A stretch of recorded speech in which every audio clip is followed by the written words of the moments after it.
good. You made it. Welcome back to Daily Tech Classroom. Grab your invisible desk. Today's lesson might surprise you. You know what's weird? We lock our front doors, we close our curtains at night, but our phones? We carry around these little windows into our entire lives, and most of us have no idea who's peeking through them. By the time you finish watching this, you're going to spot the 7 sneaky signs that someone might be spying on your phone. And more importantly, you'll know exactly how to slam that window shut. Think of your phone like a house, a really cool house that you carry everywhere. You've got rooms in this house. Your photos live in one room, your messages in another. Your location is like a big map on the wall showing exactly where the house is at all times. Now imagine some apps are like friendly neighbors you invited over. They knock, you let them in, they do their thing and leave.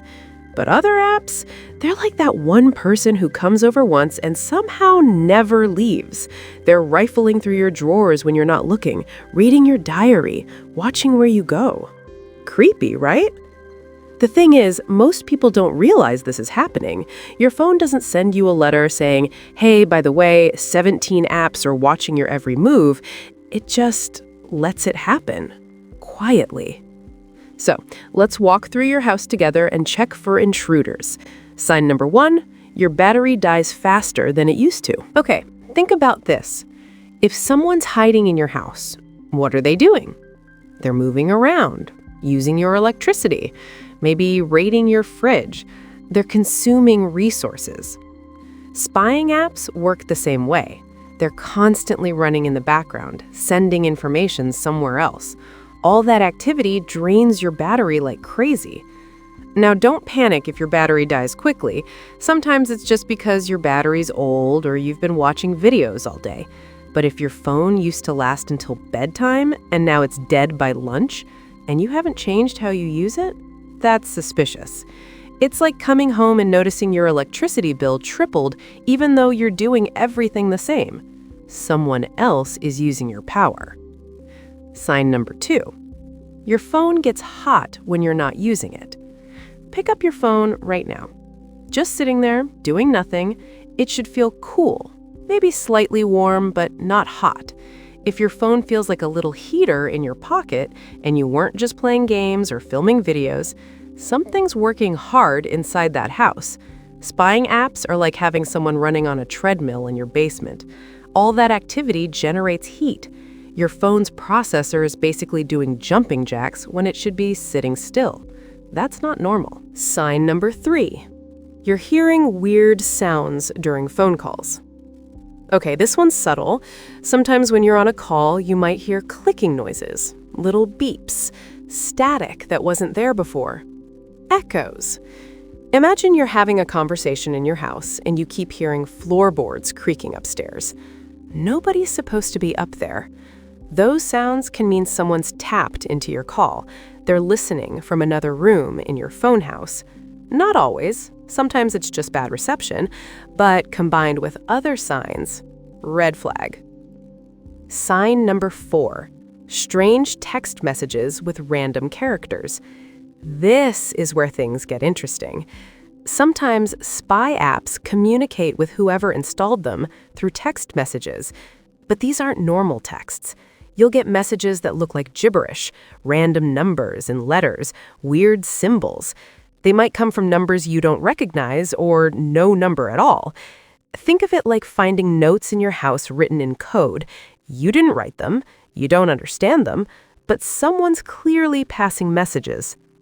These texts are basically the spying app calling home, saying, hey boss, I'm still here, everything's running smoothly. You're just accidentally seeing the conversation.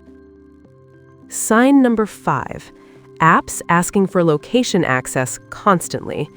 Here's where most people get tricked. An app asks for your location and you think, well, maybe it needs it, so you hit allow. But here's the question. Why does a flashlight app need to know where you are? Why does a game about matching candy need your precise GPS coordinates? It's like inviting someone over to help you move furniture, and they immediately ask for keys to every room, your safe combination, and your work schedule. Wait, what? That's not related to moving a couch. Good apps ask for only what they need. A Maps app needs your location. Makes sense. A weather app needs your general area. Fine. But a simple calculator wanting to track your every movement? That's not adding up. Pun intended. The really sneaky part is how they word it. They'll say something like, to provide better service, or enhance your experience. Translation, we want to collect data about you. Sign number 6. Increased data usage you can't explain. Your phone plan has a data limit, right? Think of it like water in your house. You use a certain amount each month for showers, dishes, laundry. Now, imagine your water bill suddenly doubles. You're taking the same showers, washing the same dishes. So where's all that extra water going? Someone's running a hose you don't know about. Spying apps send your information, photos, messages, location, everything, somewhere else over the internet. All that uploading uses data, lots of it. Check your phone settings. Look at which apps are using the most data.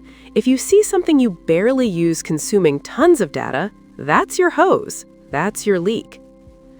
Sign number 7. Your phone acts on its own. This is the creepiest one. Your screen lights up when you didn't touch it. Apps open by themselves. Settings change without you changing them. Your phone restarts randomly. Imagine you're sitting in your house and a door slams shut in another room. No wind, no one there, just slam. That's essentially what's happening. Someone else has access to your phone and they're moving around in it. Sometimes they slip up and you notice the movement. Your phone should only do what you tell it to do. If it's doing things independently, someone else is giving it instructions. Now, here's the part where I need you to take a breath. Don't freak out. Most people who notice these signs aren't being spied on by some shadowy government agency. Usually it's way more boring. It's ad companies tracking you to sell you stuff. It's apps collecting data to sell to other companies. It's that free game you downloaded that's actually not free. You're paying with your information instead of money. Sometimes it's more personal. An ex who installed something before you broke up, a parent tracking a teenager, a suspicious partner. These are privacy violations and they're serious, but they're usually fixable. So how do you clean house? First, check your apps. Go through every single app on your phone and ask yourself, do I actually use this? Do I remember downloading this? If the answer is no, delete it. Just gone. You'd be surprised how many apps sit on phones doing absolutely nothing except watching. Second, review app permissions. Go into your settings, look at what each app has permission to access. If an app has permissions it doesn't need, revoke them. That game doesn't need your microphone. That wallpaper app doesn't need your contacts. You're basically going room to room in your house and taking back keys from people who don't need them. Third, turn off location services unless you're actively using them. You don't need 17 apps knowing where you are every second of every day. Set location to only while using app for most things. Better yet, turn it off completely for apps that have no business knowing your location. Think of it like this. You wouldn't let someone follow you around all day with a notebook writing down everywhere you go, so why let apps do it? Fourth, factory reset, if you're really worried. This is the nuclear option. It erases everything and starts fresh, like fumigating your entire house. Back up your important stuff first. Photos, contacts, anything you want to keep. Then reset.